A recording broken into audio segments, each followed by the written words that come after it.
नमस्कार दोस्तों, स्वागत है आपका साइट फॉर वर्ल्ड के ऑफिशियल लर्निंग प्लेटफॉर्म पर, जहां स्टूडेंट्स और जॉब सीकर्स के लिए करियर, टेक्नोलॉजी और प्लेसमेंट से जुड़ी इंडस्ट्री ओरिएंटेड और प्रैक्टिकल नॉलेज दी जाती है। अगर आप अपनी स्किल्स को नेक्स्ट लेवल तक ले जाना चाहते हैं, तो आप बिल्कुल सही जगह पर आए हो। चलिए शुरू करते हैं आज का इम्पोर्टेंट सेशन। कभी सोचा है कि हमारा banking app, social media feed या ऑनलाइन शॉपिंग कार्ट ये सब हमेशा इतना सही और भरोसेमंद कैसे काम करता है? अच्छा, इसके पीछे एक कमाल की छुपी हुई वास्तुकला है जिसे डेटाबेस डिजाइन कहते हैं। आज हम इसी अदृश्य नींव को समझने वाले हैं। ये एक बहुत बड़ा सवाल है ना? जब हर सेकंड में लाखों ऑपरेशन हो रहे हों, तो डेटा को इतना सटीक और भरोसेमंद कैसे रखा जाता है? देखिए, इसका जवाब सिर्फ टेक्नोलॉजी में नहीं है, बल्कि एक बहुत ही सोची समझी योजना, एक ब्लूप्रिंट में छिपा है। तो चलिए देखते हैं कि बिना एक ठोस डिजाइन के होता क्या है। हम एक ऐसी स्थिति में पहुंच जाते हैं जिसे डेटा की अव्यवस्था कह सकते हैं। और ये सिर्फ मैसी डेटा नहीं है, ये इतनी गंभीर समस्याएं पैदा करता है जो पूरे सिस्टम की नींव हिला सकती हैं। इन समस्याओं को कहते हैं एनोमलीज या विसंगतियां। ये असल में अजीब साइड इफेक्ट्स हैं जो डेटा को अविश्वसनीय और इनकंसिस्टेंट बना देते हैं। ये 3 तरह की होती हैं और तब सामने आती हैं जब हम डेटा को जोड़ने, बदलने या हटाने की कोशिश करते हैं। पहली है इंसर्शन एनोमली। जरा सोचिए, एक नए फैकल्टी मेंबर को सिस्टम में जोड़ना है, लेकिन ये हो नहीं सकता क्योंकि उन्हें अभी तक कोई कोर्स असाइन नहीं हुआ है। सिस्टम उनका रिकॉर्ड बनाने ही नहीं देगा। ये एक बहुत बड़ी डिजाइन फेलियर है। अगली है अपडेट एनोमली। मान लीजिए एक कर्मचारी का पता बदल गया। अगर उनका पता डेटाबेस में कई जगहों पर लिखा है, तो उसे हर जगह बदलना होगा। अगर एक भी जगह चूक गए तो एक ही कर्मचारी के 2 पते हो जाएंगे। अब कौन सा सही है? कंफ्यूजन ही कंफ्यूजन। और आखिर में आती है डिलीशन एनोमली। ये तब होती है जब एक जानकारी को हटाने से कोई दूसरी, बिल्कुल अलग जानकारी भी मिट जाती है। जैसे अगर किसी फैकल्टी मेंबर को कुछ समय के लिए सारे कोर्स से हटा दिया जाए, तो हो सकता है कि उनका पूरा रिकॉर्ड ही सिस्टम से गायब हो जाए। ये तो डेटा का सीधा सीधा नुकसान है। तो इन सारी समस्याओं का हल क्या है? इसका जवाब एडगर एफ कॉर्ड के एक शानदार आइडिया में है, द रिलेशनल मॉडल। ये डेटा की अव्यवस्था को दूर करने के लिए एक ब्लूप्रिंट की तरह है, जो हर चीज को एक संरचना और तर्क देता है।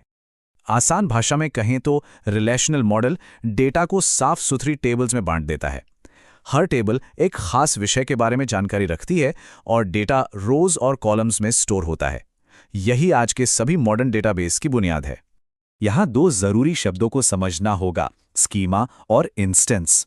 स्कीमा डेटाबेस का आर्किटेक्चरल डिजाइन है, मतलब उसका नक्शा। वहीं इंस्टेंस किसी भी पल में उस डेटाबेस में मौजूद असली डेटा का एक स्नैपशॉट होता है। ये देखिए, ये एक स्कीमा का सटीक उदाहरण है। ये दिखाता है कि कैसे अलग-अलग टेबल्स जैसे कोर्स, स्टूडेंट और उनके बीच के रिश्ते को परिभाषित किया जाता है। ये डेटा को सहेजने के लिए एक तार्किक ढांचा तैयार करता है।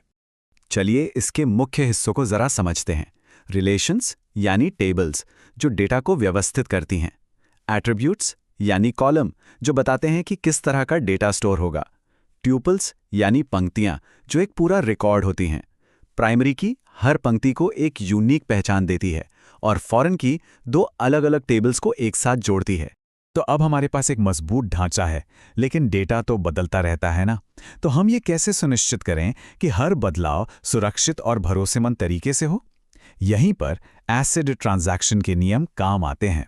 एक ट्रांजैक्शन को समझने का सबसे अच्छा तरीका है बैंक से पैसे निकालने का उदाहरण। या तो पैसे आपके खाते से कटकर एटीएम से बाहर आ गए हैं, या फिर ऐसा नहीं हुआ है। कोई बीच की स्थिति नहीं हो सकती। ये सब कुछ या कुछ नहीं वाला मामला है। ये 4 गुण ही एसिड की गारंटी हैं। एटॉमिसिटी का मतलब सब कुछ या कुछ नहीं।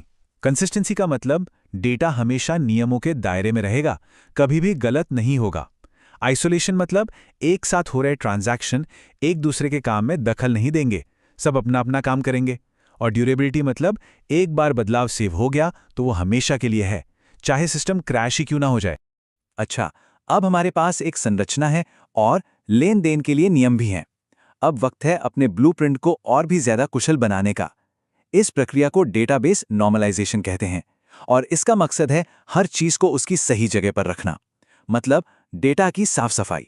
नॉर्मलाइजेशन का मुख्य लक्ष्य है डेटा के दोहराव को खत्म करना और डेटा की इंटेग्रिटी को बढ़ाना। याद हैं वो इंसर्शन, अपडेट और डिलीशन अनोमलीज जिनकी हमने शुरुआत में बात की थी? ये उन्हीं को ठीक करने का पक्का इलाज है। जरा इस अननॉर्मलाइज्ड टेबल को देखिए। ध्यान दीजिए कि सब्जेक्ट कॉलम में एक ही सेल में कई वैल्यूज हैं, MySQL, डेटाबेस, डिजाइन। ये नॉर्मलाइजेशन के पहले नियम का साफ साफ उल्लंघन है। ये एक गड़बड़ है। इसे ठीक करने का तरीका बड़ा सिंपल है। हम डेटा को दो अलग अलग टेबल्स में तोड़ देते हैं, एक किताबों के लिए और दूसरी विषयों के लिए। अब हर सेल में सिर्फ एक वैल्यू है। ये कहीं ज्यादा व्यवस्थित, खोजने में आसान और मैनेज करने में किफ़ायती है। ये नॉर्मलाइजेशन का पहला और सबसे ज़रूरी कदम है, जिसे फर्स्ट नॉर्मल फॉर्म या 1NF कहते हैं। तो ये सब तकनीकी बातें क्यों मायने रखती हैं? क्योंकि एक अच्छी तरह से डिज़ाइन किया गया डेटाबेस सिर्फ एक टेक्निकल ज़रूरत नहीं है, ये एक शक्तिशाली बिजनेस एसेट है। तो इसका असली फायदा क्या है? एक अच्छा डेटाबेस डिज़ाइन मतलब बेहतर परफॉर्मेंस, मजबूत सुरक्षा और भरोसेमंद डेटा इंटेग्रिटी। ये सिर्फ टेक्निकल शब्द नहीं हैं, ये किसी भी बिजनेस के विकास की नींव हैं। ये भरोसेमंद जानकारी के आधार पर बेहतर निर्णय लेने की ताकत देते हैं। और पता है सबसे हैरान करने वाली बात क्या है?